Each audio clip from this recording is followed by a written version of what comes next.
প্রিয় শিক্ষার্থী, কেমন আছো সবাই? আশা করি তোমরা অনেক অনেক ভালো আছো। আজকে তোমাদের এই পদার্থবিজ্ঞান ক্লাসে আমি আবার আসলাম।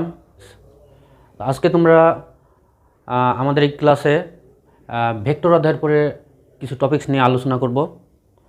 তো আসো আমরা এই ভিডিওটা না টেনে সম্পূর্ণটা দেখব, তাহলে এই টপিকসগুলো বুঝতে তোমাদের অনেক সহজ হবে। তো আসো, আজকে আমাদের টপিক্সের বিষয়বস্তু হচ্ছে ভেক্টর রাশির গুণ বা গুণন। ভেক্টর রাশির গুণ বিষয়টা কি? কোনো ভেক্টর রাশির সাথে অন্য একটা রাশির গুণ করাটাকে বলা হয় ভেক্টর রাশির গুণ। তো এই ক্ষেত্রে ভেক্টর রাশির একটা ভেক্টর রাশির সাথে আমরা দুইভাবে গুণ করতে পারি, সেজন্য ভেক্টর রাশির গুণ হচ্ছে দুই প্রকার। একটা ভেক্টর রাশির সাথে একটা স্কেলার রাশি গুণ করতে পারি, এটা এক প্রকার। এটাকে আমরা বলছি, যে 1 নম্বরে দিয়েছি দেখো, ভেক্টর রাশির সাথে স্কেলার রাশির গুণ বা গুণন। আর আরও একটা প্রকার হতে পারে একটা ভেক্টর রাশির সাথে অন্য একটা ভেক্টর রাশির গুণ, সেটাকে আমরা বলতেছি যে এখানে দেখো 2 নম্বরে ভেক্টর রাশির সাথে ভেক্টর রাশির গুণ বা গুণন। তো প্রথমে আমরা 1 নম্বরটা নিয়ে আলোচনা করব, একটা ভেক্টর রাশির সাথে একটা স্কেলার রাশির গুণ কিভাবে করতে হয় বা কেমন হয় দেখতে। তো প্রথমে যে এই যেখানে একটা দেখো, একটা ভেক্টর রাশি আমি লিখছি এ, এরপরে ভেক্টর চিহ্ন দিচ্ছি, তার মানে এটা একটা ভেক্টর রাশি। এরপরে একটা স্কেলার রাশি আমরা ধরে নিলাম, মনে করলাম একটা স্কেলার রাশি এম, এরপরে কোনো ভেক্টর চিহ্ন নাই, তার মানে এটা স্কেলার রাশি, মানে এর দিক নাই, শুধু মান আছে। এখন এই দুইটা, একটা এই ভেক্টর রাশিকে এই স্কেলার রাশি গুণ করার নিয়মটা কি? এটা হচ্ছে আমরা পাটিগণিত বা বীজগণিতের যে গুণ শিখেছি ওইটার মতোই, সাধারণ গুণের নিয়মই হবে। যেমন আমরা এখানে প্রথমে এই ভেক্টরটা নিলাম, তারপরে এর সাথে এই ভেক্টরের সাথে স্কেলার রাশি এমটা গুণ করে যদি দিই, তাহলে এটার সমান আমরা পাবো হচ্ছে এ ভেক্টর এম। তার মানে সাধারণ পাটিগণিত বীজগণিতে যেভাবে গুণ করতে হয় এভাবে গুণ করা যায়। অর্থাৎ একটা ভেক্টর রাশির সাথে একটা স্কেলার রাশি গুণ করলে এটা কী পেলাম? এটা একটা ভেক্টর রাশি পেয়েছি, কারণ এখানে একটা ভেক্টর আছে, এ ভেক্টর। এবার আসো 2 নম্বর, ভেক্টর রাশির সাথে ভেক্টর রাশির গুণ। ভেক্টর রাশির সাথে ভেক্টর রাশির গুণ বা গুণন দুই প্রকার। 1 নম্বর হচ্ছে স্কেলার গুণন বা ডট গুণন, আর 2 নম্বর হচ্ছে ভেক্টর গুণন বা ক্রস গুণন। তো প্রথমে আমরা 1 নম্বরটা আলোচনা করব, স্কেলার গুণন বা ডট গুণন কি। প্রথমে আমরা স্কেলার গুণন বা ডট গুণন কি সেটা বোঝার চেষ্টা করব। দেখো এখানে একটা ভেক্টর এ ভেক্টর নিছি, মানে ওপি সবুজ রং দিয়ে, আর একটা vector O Q B vector লাল রং দিয়ে। এ আর বি এর মধ্যবর্তী কোণ হচ্ছে থিটা। তাহলে ওপি সমান ওপি ভেক্টর সমান লিখতে পারি A vector, O Q vector সমান লিখতে পারি বি ভেক্টর, এবং এই দুইটার মানকে এইভাবে লিখতে পারি ওপি সমান এ, ও কিউ সমান বি। অ্যান্ড এই দুইটা ভেক্টরকে আমরা যদি ডট গুণন করি, সেটার নিয়ম কি বা ডট গুণন কাকে বলে? দুইটা ভেক্টরকে যদি গুণ করলে একটা স্কেলার রাশি পাওয়া যায়, তাহলে এই ধরনের গুণনকে বলা হয় ডট গুণন বা স্কেলার গুণন। এখানে দেখো এ এবং বি দুইটা ভেক্টর, মাঝখানে একটা ডট চিহ্ন দিচ্ছি। দুইটা ভেক্টরকে ডট গুণন করলে কি পাওয়া যায়? প্রথম ভেক্টর এ এর মান লিখছি এখানে এ, শুধু এ। দ্বিতীয় ভেক্টর বি ভেক্টরের মান এখানে বি লিখছি, আর এখানে কি লিখছি? Cos theta. থিটাটা কি? এ ও বি এর মধ্যবর্তী কোণ। তাহলে দুইটা ভেক্টরকে ডট গুণন করলে এটা কার সমান হয়? ওই দুইটা ভেক্টরের মান এবং ওদের মধ্যবর্তী কোণের কোসাইনের গুণফলের সমান হয়, এবং এটাকে পড়তে হয় এ ডট বি সমান এ বি কস থিটা। এইভাবে গুণ করার পদ্ধতিটাকে বলা হয় স্কেলার গুণন বা ডট গুণন। এখানে এ ও বি এর মাঝখানে ডট চিহ্ন দেওয়া হয়েছে, সেজন্য এই গুণনটার নাম ডট গুণন। এবং ডান পাশে যেহেতু ভেক্টর রাশি নাই, স্কেলার রাশি পাওয়া যায়, ফলে এটাকে স্কেলার গুণনও বলা হয়। তাহলে ডট গুণন বা স্কেলার গুণন কাকে বলে আর একবার বলি। দুটি ভেক্টরের যে গুণনে একটা স্কেলার রাশি পাওয়া যায় তাকে স্কেলার গুণন বলে, এবং এটি ওই দুটা ভেক্টরের মান এবং মধ্যবর্তী কোণের কোসাইনের গুণফলের সমান হয়।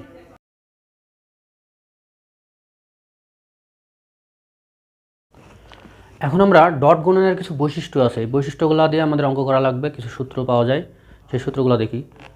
এখানে খেয়াল করো, এখানে দুইটা ভেক্টরের মধ্যবর্তী কোণ থিটা, এই থিটা কিন্তু আমরা বের করতে পারি এই ডট গুণনের মূল সূত্র থেকেই। দেখো, যদি আমরা কস থিটাকে বামে রেখে এ বিকে এই পাশে নিয়ে যাই, তাহলে এই সূত্রটাকে এভাবে লেখা যায় যে কস থিটা সমান হচ্ছে এ ডট বি ভাগ এ বি। বা এখান থেকে আমরা লিখতে পারি থিটার সমান cos inverse A dot B ভাগ এ বি। এইভাবে আমরা এখান থেকে দুইটা ভেক্টরের মধ্যবর্তী কোণ থিটা বের করা যায়। এটা এখন এ এবং বি ভেক্টর দুটাকে যদি ত্রিমাত্রিক স্থানাঙ্ক ব্যবস্থায় উপাংশ দিয়ে প্রকাশ করা যায়, যেমন মনে করো আমরা এ ভেক্টর সমান আমরা যদি লিখি এ ভেক্টর সমান A x i cap plus A y j cap plus A z k cap, অর্থাৎ এই ভেক্টরটাকে যদি ত্রিমাত্রিকভাবে লেখা হয়, উপাংশে লেখা এইভাবে লেখা যায়, এবং বি ভেক্টরকে লেখা যায় এইভাবে। যদি দুইটা ভেক্টরকে লেখা যায় তাহলে এদের ডট গুণন করলে যেটা পাওয়া যায় সেটা হচ্ছে এ ডট বি সমান পাওয়া যায় X B X plus A Y B Y plus A Z B Z. এটা কীভাবে পাওয়া যায় আমরা পরবর্তী লেকচারে ক্যালকুলেশন দেখতে পারবো। আমরা জাস্ট এখন বৈশিষ্ট্যগুলো জেনে নিই বা সূত্রগুলো জেনে নিই। এখন আরও একটা বৈশিষ্ট্য দেখি, দেখো এ ডট বি এই সূত্রটা আমি আবার নিচে লিখছি, 2 নম্বর বৈশিষ্ট্য আমরা দেখছি এ ডট বি সমান এ বি কস থিটা। তাহলে এখান থেকে এ ডট বি সমান 0 লিখতে পারবো আমরা কখন, এটা সমান কখন 0 লেখা যাবে, যদি এই রাশিটার মান 0 হয়। তার মানে যদি কস থিটার মান 0 হয়, তো কখন হবে, যখন কস থিটা সমান 0। তো কস কত ডিগ্রির মান 0 আমরা জানি,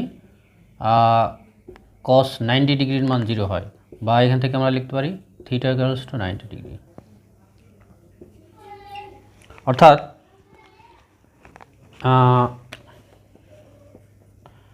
দুইটা ভেক্টরের ডট গুণন 0 হবে।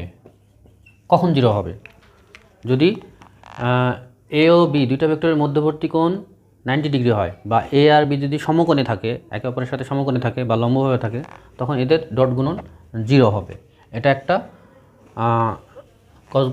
ডট গুণনের বৈশিষ্ট্য। তাহলে এখানে লিখতে পারবো এ ডট বি সমান 0 হবে যখন এ ও বি পরস্পর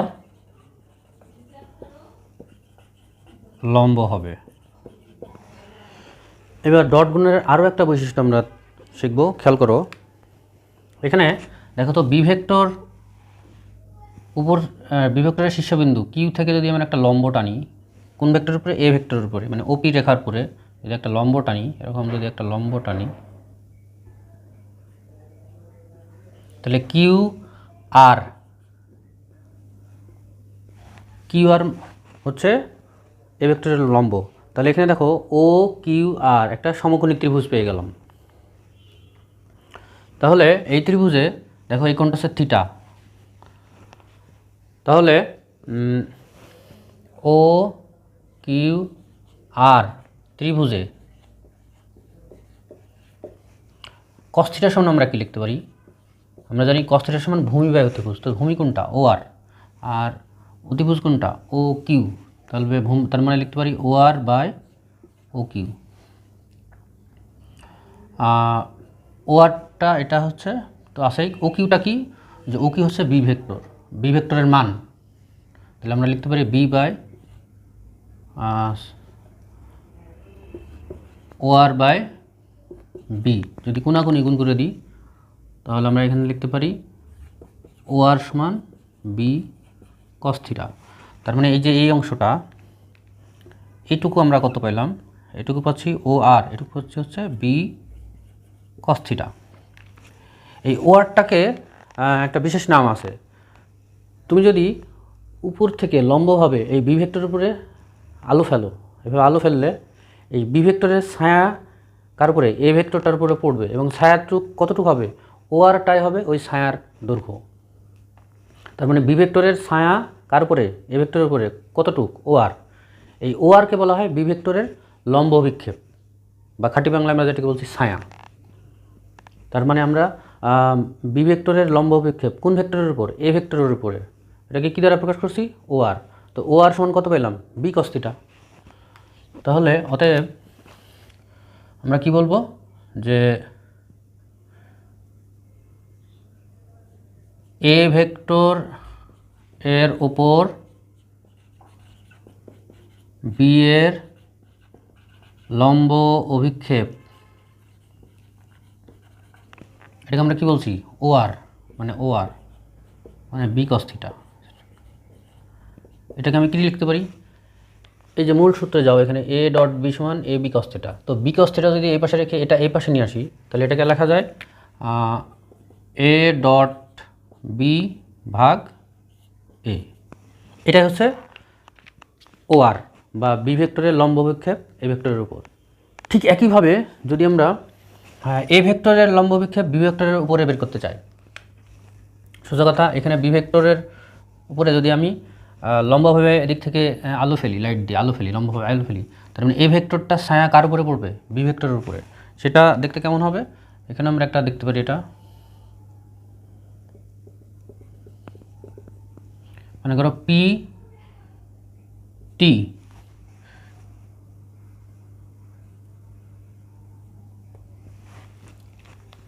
অর্থাৎ বি ভেক্টরের উপরে যদি লম্বভাবে আলো ফেলি, তাহলে এ ভেক্টরের ছায়া কার উপরে পড়বে, বি ভেক্টরের উপরে, এবং সেই ছায়াটা কি হবে, ও টি।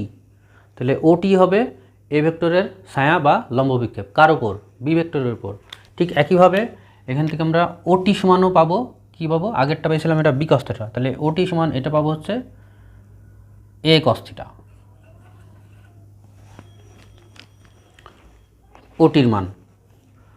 তাহলে আমরা এখানে অতএব লিখতে পারি যে বি এর উপর এ ভেক্টর এর লম্ব অভিক্ষেপ, এটা হচ্ছে ওটি, ওটি সমান কী পাবো, এ কস থিটা।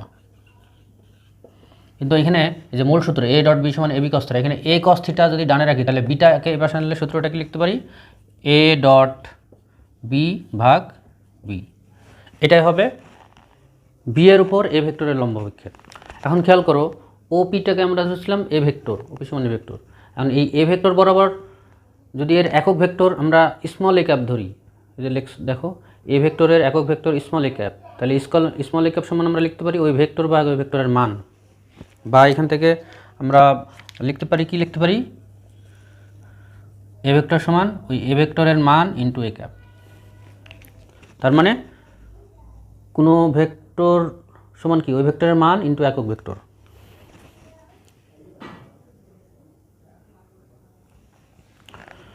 এখন আসলে আমরা বের করতে চাচ্ছি কি, প্রথমে বি ভেক্টরের লম্ব অভিক্ষেপ কোনটা পেয়েছিলাম, ও আর। ও আরটা তো একটা মান, ও আর একটা মান, এখানে ও আর পাইছিলাম, ও আর সমান এ ডট বি ভাগ এ, মানে বি কস থিটা সমান এ ডট বি ভাগ এ। কিন্তু ও আরটাকে যদি আমরা একটা ভেক্টর আকারে প্রকাশ করি, তখন কিভাবে প্রকাশ করব, তাহলে ও আরকে ভেক্টর আকারে প্রকাশ করলে ওই ও আর ভেক্টরটাকে বলবো বি ভেক্টরের উপাংশ। বি ভেক্টরের উপাংশ হবে ও আর ভেক্টর, ও আর এর মান না, ও আর ভেক্টর। তাহলে আমরা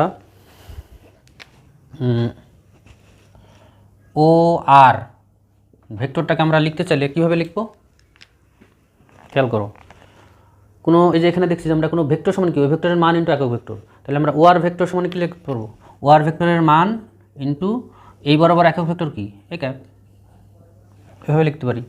তাহলে বি ভেক্টরের উপাংশ এ ভেক্টর বরাবর ও আর ভেক্টর, এটাকে আমরা কী লিখব, এটাকে আমরা লিখব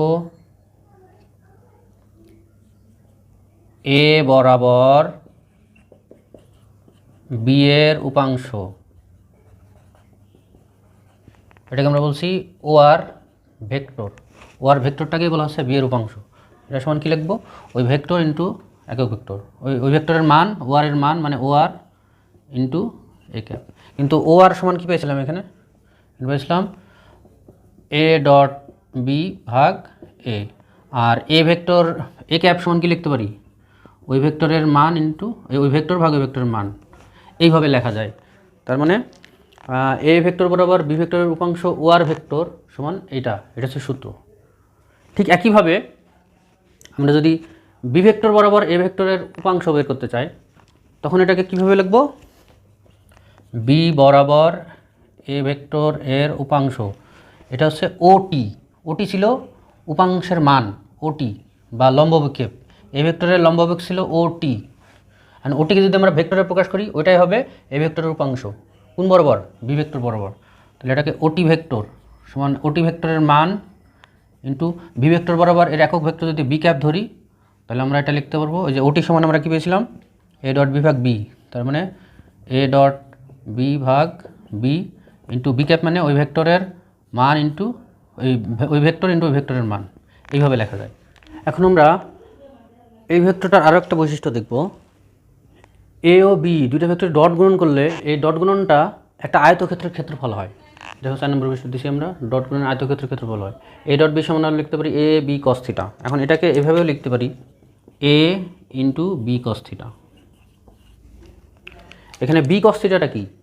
বি ভেক্টরের লম্ব অভিক্ষেপ এ ভেক্টরের উপর, এটা হচ্ছে বি কস থিটা মানে ও আর।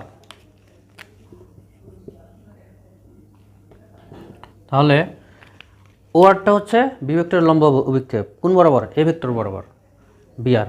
আর এখানে শুধু এটা কি? এ হচ্ছে এ ভেক্টরটার মান, তার মানে এ ভেক্টরটার মান, এটাকে যদি আমি দৈর্ঘ্য ধরি, আর বি কস থিটা কি? বি ভেক্টরের লম্ব অভিক্ষেপ কার উপর? এর উপর। এটাকে যদি আমি প্রস্থ ধরি মানে ও আর, তার মানে দৈর্ঘ্য ইন্টু প্রস্থ। তাহলে দৈর্ঘ্য আর প্রস্থ গুণ করলে কী পাওয়া যায়? ক্ষেত্রফল। কার কিসের ক্ষেত্রফল পাওয়া যায়? আয়তক্ষেত্রের ক্ষেত্রফল। তার মানে এ আর বি দুইটা ভেক্টরের ডট গুণন হচ্ছে ক্ষেত্রফল, একটা আয়তক্ষেত্রের ক্ষেত্রফলের সমান। এবং এক্ষেত্রে ওই আয়তক্ষেত্রের দৈর্ঘ্যটা কী হবে? যে কোনো একটা ভেক্টরের মান মানে এ ভেক্টরের মান, সেটা দৈর্ঘ্য। আর প্রস্থটা কী হবে? ওই ভেক্টরের উপরে অপর ভেক্টর মানে বি ভেক্টরের যে লম্ব অভিক্ষেপ ও আর, ওই ওয়ারটা হবে প্রস্থ। এখানে একটি ভিডিও অ্যানিমেশনে দেখো যে দুটি ভেক্টরের ডট গুণন বা স্কেলার গুণনে একটি আয়তক্ষেত্রের ক্ষেত্রফল হয়।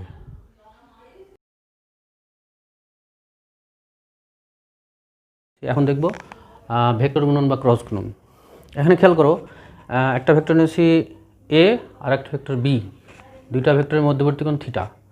এখন এই দুইটা ভেক্টরকে যদি আমরা ক্রস গুণন করি তাহলে সেই নিয়মটা কি? সেটা হচ্ছে, দেখো এখানে লিখছি এ ভেক্টর আর বি ভেক্টর, মাঝখানে একটা ক্রস চিহ্ন দিছি, ক্রস চিহ্ন, এবং এটাকে পড়তে হয় এ ক্রস বি। তাহলে ভেক্টর গুণন ক্রস গুণন কাকে বলে? যদি দুইটা ভেক্টর গুণ করলে একটা ভেক্টর রাশি পাওয়া যায় তাহলে এটাকে ভেক্টর গুণন বা ক্রস গুণন বলে। এবং এটা ওই দুইটা ভেক্টরের মান এবং এদের মধ্যবর্তী কোণের সাইনের গুণফলের সমান হয়। এখানে খেয়াল করো, আমরা এ ক্রস বি সমান কি লিখছি? এ ভেক্টরের মান ইন্টু বি ভেক্টরের মান ইন্টু সাইন থিটা, মানে ওই দুটো ভেক্টরের মধ্যবর্তী কোণের সাইন, এই সবগুলোর গুণফলের সমান। আর এখানে ডান পাশে খেয়াল করো, এখানে ইটা ক্যাপ, এটা একটা একক ভেক্টর, মানে এখানে এই পাশে একটা ভেক্টর চিহ্ন আছে, একটা ভেক্টর পাওয়া যায়। এখানে আসলে তোমাদের বুঝতে হবে যে দুইটা ভেক্টরকে যদি আমি এ আর বি দুইটা ভেক্টর যদি ক্রস গুণন করি তাহলে নতুন একটা ভেক্টর পাওয়া যায়। সেই ভেক্টর রাশিটা আমরা নতুন ভেক্টর রাশিটা ধরে নিলাম, মনে করো সি ভেক্টর। তাহলে এ আর বি ক্রস করলে একটা নতুন ভেক্টর পাওয়া যাচ্ছে সি ভেক্টর। এই ইটা ক্যাপ হচ্ছে সি ভেক্টরের একক ভেক্টর। তাহলে এটাই হচ্ছে ভেক্টরের ক্রস গুণন। তাহলে ভেক্টরের ক্রস গুণন হচ্ছে দুটি ভেক্টরের যে গুণনে নতুন একটি ভেক্টর রাশি পাওয়া যায় তাকে ভেক্টর গুণন বা ক্রস গুণন বলে, এবং এটি ওই দুটি ভেক্টরের মান ও তাদের মধ্যবর্তী কোণের সাইনের গুণফলের সমান হয়। এছাড়া নতুন ভেক্টরটির দিক ডানহাতি স্ক্রু নিয়মে বের করা যায়। এখন চিত্রে আমি সি ভেক্টরটা কোনটা সেটা যদি দেখাতে চাই, এটা দেখাতে হলে আমি একটা বাস্তবে দুটো ভেক্টর দেখাচ্ছি, আমি খেয়াল করো সবাই।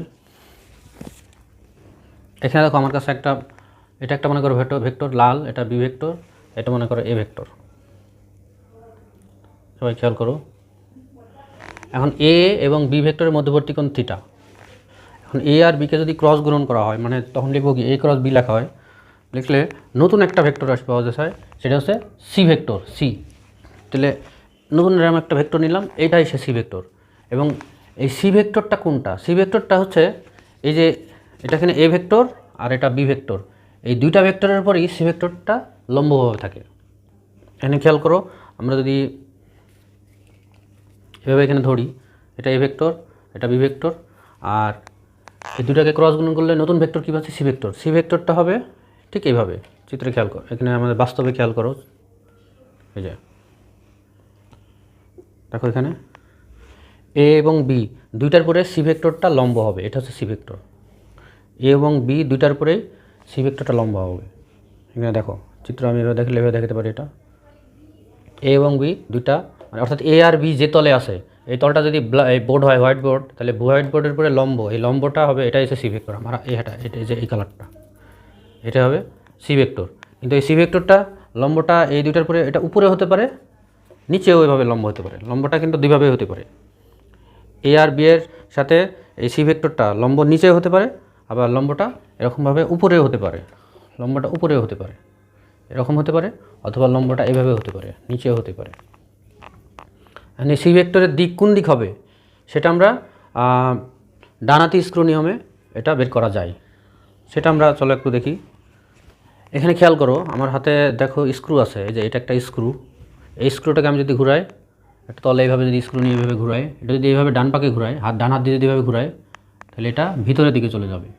আর যদি বাম দিকে ঘুরাই ঘড়ির কাঁটার বিপরীতে, তাহলে স্ক্রুটা বাইরের দিকে আসবে। ঠিক এই স্ক্রুর মতোই আমি আরেকটা স্ক্রু, এখানে একটা দেখো, এখানে একটা স্ক্রু আছে, এখানে নাট আছে। এটাকে যদি আমরা দেখো এইভাবে ডান পাকে ঘুরাই, দেখো এই যে ডান পাকে ঘুরাচ্ছি, দেখো খেয়াল করো ডান পাকে ঘুরাচ্ছি, দেখো ভিতরে যাচ্ছে স্ক্রুটা, নাটটা ভিতরে যাচ্ছে, মানে ঘড়ির কাঁটার দিকে ঘুরালে এটা ভিতরে চলে যাচ্ছে।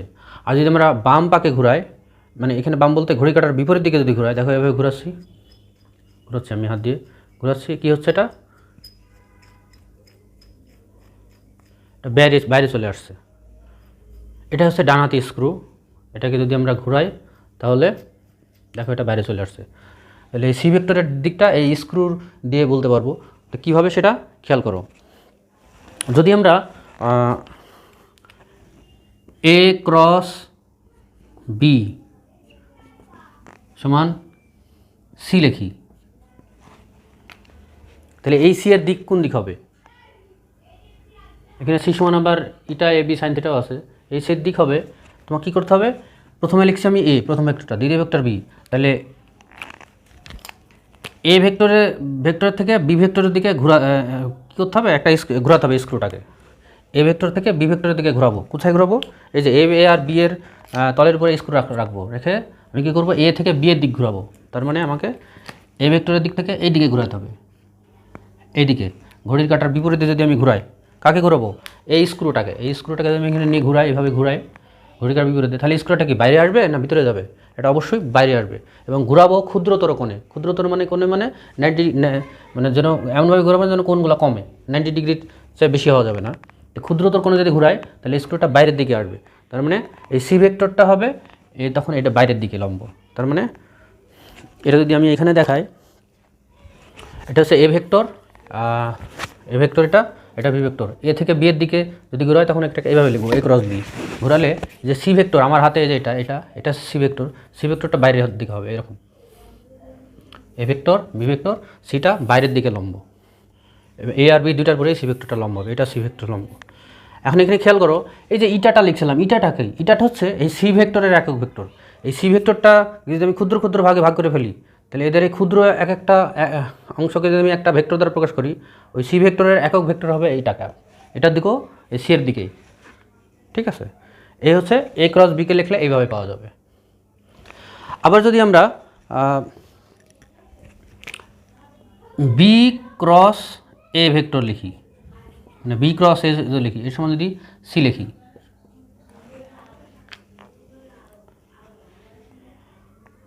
তখন কি হবে, প্রথম ভেক্টর এখানে বি, দ্বিতীয় ভেক্টর এ, তখন আমাকে কী করতে হবে, প্রথম ভেক্টর থেকে দ্বিতীয় ভেক্টরকে ঘোরাতে হবে, প্রথম ভেক্টর থেকে দ্বিতীয় ভেক্টরকে দিকে ঘোরাবো। কাকে ঘোরাবো? স্ক্রুকে। এখানে প্রথম ভেক্টর কি বি আর দ্বিতীয় ভেক্টর কি এ, তাহলে এখানে বি থেকে এর দিকে ঘোরাবো। এই যে বি থেকে যদি আমি এর দিকে ঘোরাই, কাকে? স্ক্রুকে। এই স্ক্রুটাকে এখানে রেখে যদি আমি বি ভেক্টর থেকে এ ভেক্টর দিকে ঘুরাই, দ্বিতীয় যে লিখছি এটা ঘোরালে এটা ঘড়ির কাঁটার দিকে ঘুরবে, এবং এভাবে যদি ঘুরাই তাহলে স্ক্রু কোথায় যাবে? ভিতরের দিকে যাবে, তার মানে এই সি এর দিক হবে ভিতরে, তখন ভিতরে লম্ব, এই তলের পরে ভিতরের দিকে লম্ব। এটা বাস্তবে দেখাই আবার, এই যে এসে বি ভেক্টর, এটা এ ভেক্টর, আমি যদি বি থেকে এর দিকে স্ক্রুকে ক্ষুদ্রতর কোণে ঘুরাই ঘড়ি কাঁটার দিকে, তখন এই সিটা কোন দিক যাবে? এই সি এর দিক হবে, এটা যদি সি হয়, এটা যদি সি হয় তাহলে এই সিটা যাবে ভিতরে, এরকম ভিতরে হবে, লম্বটা ভিতরে হবে, এইভাবে লম্বা হবে। অর্থাৎ এরকম যদি দেখায় আমি, সিটা এইভাবে লম্বা হবে এবং এ এবং বি এবং এ দুইটার সাথেই সিটা লম্বা হবে। কিন্তু আগের এ ক্রস বি যখন লিখলাম সিটা ছিল বাইরে, কিন্তু বি ক্রস এ যখন সি বি ক্রস এ যখন লিখলাম এই সিটা কিন্তু ভিতরে। তার মানে আগের সি আর এই সি উল্টা, তার মানে এখানে আগের সি এর সাথে এই সি উল্টা দিকে, তার মানে একটা মাইনাস সি দিতে পারি। তবে এখানে একটি বিষয় মনে রাখতে হবে, দুটি ভেক্টরের একটিকে ঘোরানোর সময় যদি এদের মধ্যবর্তী কোণ 180 ডিগ্রির চেয়ে বেশি হয়ে যায়, তাহলে ক্রস গুণনের দিক ডানহাতি স্ক্রু নিয়মের অনুযায়ী যেদিক হওয়ার কথা তার উল্টা দিকে হবে। এখানে দেখো বি ও সি দুটি ভেক্টর, সি ভেক্টরটি ঘুরতেছে, বি ও সিকে ক্রস গুণন করলে নতুন একটি ভেক্টর রাশি পাওয়া যাবে, সেটা হচ্ছে এ ভেক্টর। বি লাল রঙের, সি সবুজ রঙের, আর এখানে এ ভেক্টরটি নীল রঙের।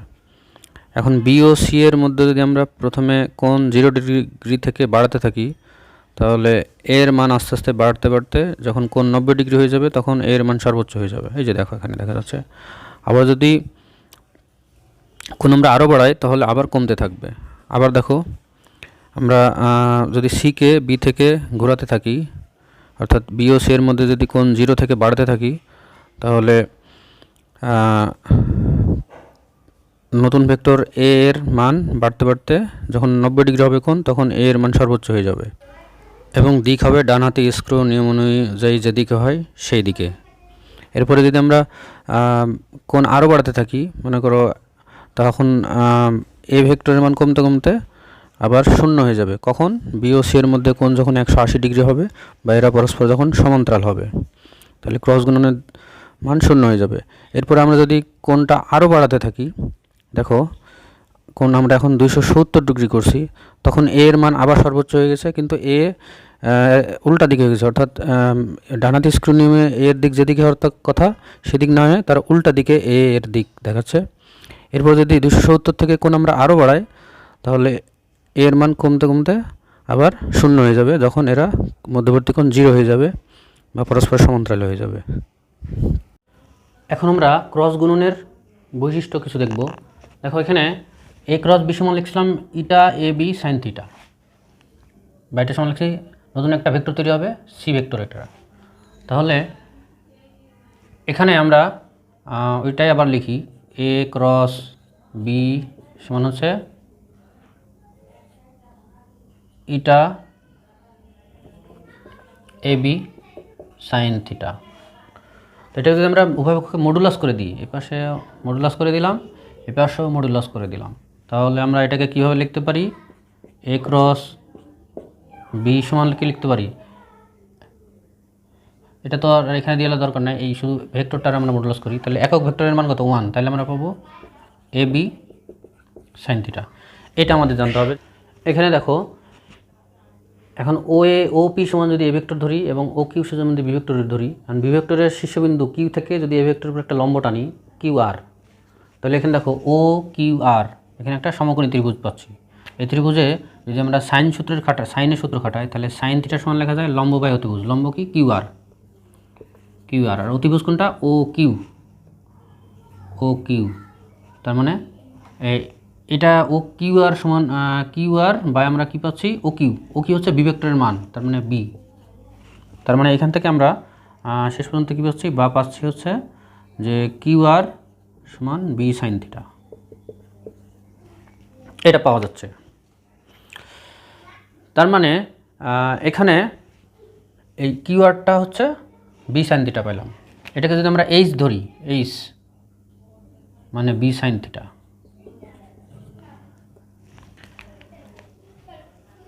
তার মানে উচ্চতা, এটা যদি একটা উচ্চতা ধরি, কারণ এ ভেক্টরের মান হচ্ছে ওপি আর কিউ আর হচ্ছে উচ্চতা ধরে, যদি আমরা এখন এ ভেক্টরটা এবং বি ভেক্টরটা দিয়ে যদি একটা সামুদ্রিকের সন্নিহিত বাহু দিয়ে সামুদ্রিকের সন্নিহিত বাহু ধরে যদি একটা সামুদ্রিক অঙ্কন করি, তাহলে দেখো এরকম একটা সামুদ্রিক পাওয়া যাবে।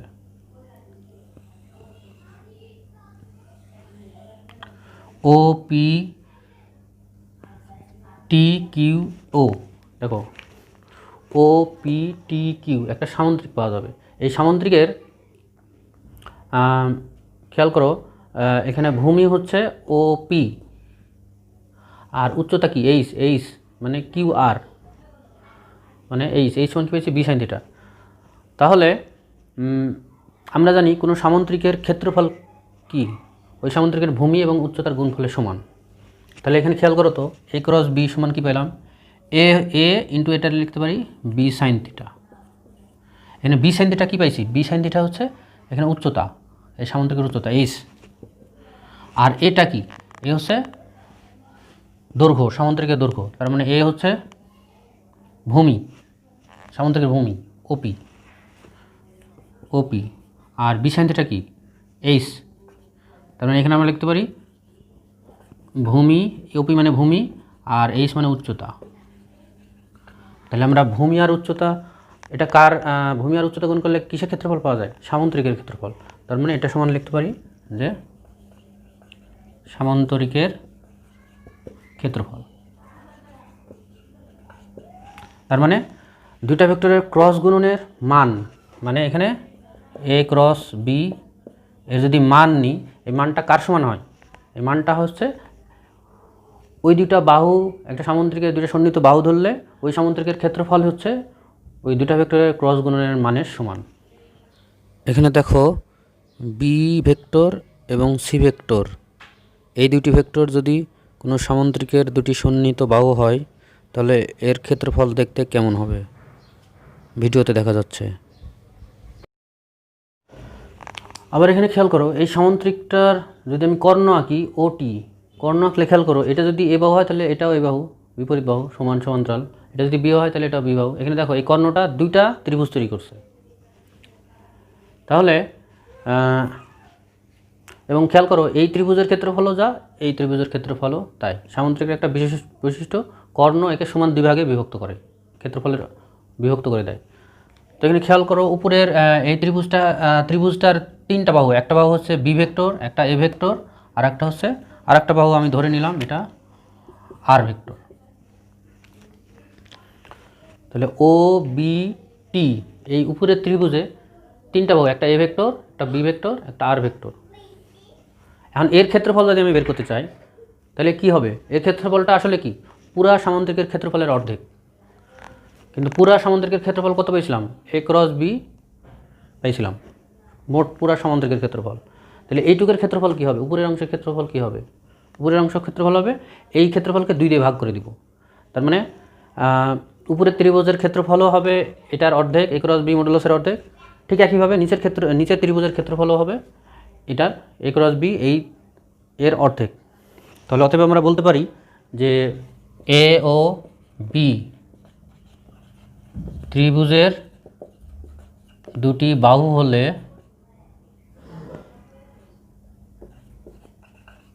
ক্ষেত্রফল কি হবে ক্ষেত্রফল সমান হবে ওই সামুদ্রিকের ক্ষেত্রফলের অর্ধেক মানে হাফ ইন্টু A × B এটা লিখতে পারি। এখানে এটা হচ্ছে ওই ত্রিভুজের একটা বাহু B হচ্ছে আর একটা বাহু। সোজা কথা কোনো ত্রিভুজের দুইটা বাহু দেওয়া থাকলে এর ক্ষেত্রফল নির্ণয়ের সূত্র হচ্ছে একে ক্রস গুণন করে এর মান বের করতে হবে একে অর্ধেক করে দিতে হবে দিলেই ত্রিভুজের ক্ষেত্রফল পাওয়া যাবে। আবার অন্যভাবেও আমরা দেখাতে পারি দেখো এই সামুদ্রিকের একটা কর্ণ হচ্ছে OT মানে R ভেক্টর আর একটা কর্ণ হচ্ছে QP মানে S ভেক্টর। অর্থাৎ সামুদ্রিকের দুইটা কর্ণ মনে করো একটা R একটা S এই দুইটা যদি কোনো সামুদ্রিক কর্ণ হয় তাহলে এর ক্ষেত্রফল বের করেও দেখানো যায় যে এখানে যে S ও R সামুদ্রিকের দুটি কর্ণ হলে ওই সামুদ্রিকের ক্ষেত্রফল সমান হবে হাফ ইন্টু R × S অর্থাৎ কর্ণ দুইটার ক্রস গুণন করে এর মান বের করলে এই মানের অর্ধেক করলেই কি হবে এটা ওই সামুদ্রিকের ক্ষেত্রফলের সমান হবে। এখন ক্রস গুণনের আরও বৈশিষ্ট্য এখানে A একটা ভেক্টর B একটা ভেক্টর দুটোর মধ্যে কোণ থিটা। এখন এদেরকে ক্রস গুণন করলে আমরা জানি A × B সমান ইটা AB sin θ মানে নতুন একটা ভেক্টর পাচ্ছি সেটা হচ্ছে C ভেক্টর এটা হচ্ছে C ভেক্টর। এই C ভেক্টরটা কি A এবং B দুইটার উপরেই লম্ব। এখন এই C ভেক্টর বরাবর যে একক ভেক্টর সেটাই কি এই ইটা ক্যাপ অর্থাৎ C ভেক্টরকে যদি আমরা এভাবে ক্ষুদ্র ক্ষুদ্র ভাগে ভাগ করে দিই কতগুলো তাহলে এই প্রত্যেকটা ভাগই হচ্ছে একটা একক ভেক্টর এবং এই একক ভেক্টরটাকে আমরা কি বলছি ইটা ক্যাপ প্রত্যেকটা হচ্ছে ইটা ক্যাপ সবগুলাই ইটা ক্যাপ। পর এ ও বি এখানে দুইটা ভেক্টর, এই দুইটা ভেক্টরের লম্ব বরাবর যদি কোনো একক ভেক্টর আমরা বের করতে চাই, মানে এই ইটার মান বের করতে চাই, তখন সূত্রটা কি হবে? সূত্রটা এখান থেকে আমরা লিখতে পারি যে এখানে এ ক্রস বি মডুলাস সমান কি লিখতে পারি, আগে দেখাইছি এটা এ বি সাইন থিটা, এটা লিখতে পারি। ঠিক আছে, তো এখানে আমরা মূল সূত্রটা কি ছিল, এ ক্রস বি সমান হচ্ছে ইটা cap A B sine theta. তো এখানে খেয়াল করো এ বি সাইন থিটা, এই এ বি সাইন থিটা অংশ, এই এ বি সাইন থিটার সমান আমরা কি লিখতে পারি, এটা এটা এ বি সাইন থিটা এটা, তাহলে এই এ বি সাইন থিটার বদলে আমি কি এ ক্রস বি বসাই দিতে পারি, এটা লিখতে পারি। বা শেষ পর্যন্ত এখান থেকে ইটা ক্যাপ মানে একক ভেক্টর, ইটা ক্যাপ সমান লিখতে পারি এ ক্রস বি ভাগ এ ক্রস বি মডুলাস। বা এটাকে আমরা যেহেতু এ ক্রস বি সমান সি ভেক্টর, এটাকে আমরা এভাবে লিখতে পারি ওই সি ভেক্টর ভাগ ওই সি ভেক্টরের মান। তবে এখানে একটা প্লাস মাইনাস চিহ্ন ব্যবহার করতে হবে, কারণ হচ্ছে এই সি ভেক্টরটা ওই দুটো ভেক্টর পরে লম্ব হবে ঠিকই, লম্বটা উপরে হতে পারে, মানে বাইরের দিকে হতে পারে, ভিতরের দিকে হতে পারে, সেজন্য এখানে একটা প্লাস মাইনাস চিহ্ন ব্যবহার হবে। এটা হচ্ছে দুইটা ভেক্টরের লম্ব বরাবর একক ভেক্টর নির্ণয়ের সূত্র। এখন খেয়াল করো আরেকটা বৈশিষ্ট্য, দুইটা ভেক্টর এ আর বি এর ক্রস গুণন তো আমরা জানি এটা, তো এটা সমান 0 লিখতে পারি কখন, যখন এই সাইন থিটার মান 0 হবে তখন এটা সমান 0 লিখতে পারি। তার মানে এখানে যখন সাইন থিটা ইকুয়াল টু 0 বা সাইন কত ডিগ্রির মান 0, সাইন 0 ডিগ্রির মান 0, বা এখানে থিটা সমান 0 ডিগ্রি, এ ক্রস বি সমান 0 হবে কখন, যখন এ আর বি দুইটা ভেক্টর এর মধ্যবর্তী কোণ 0 বা এটা সমান্তরাল হবে। তার মানে যখন এ ও বি পরস্পর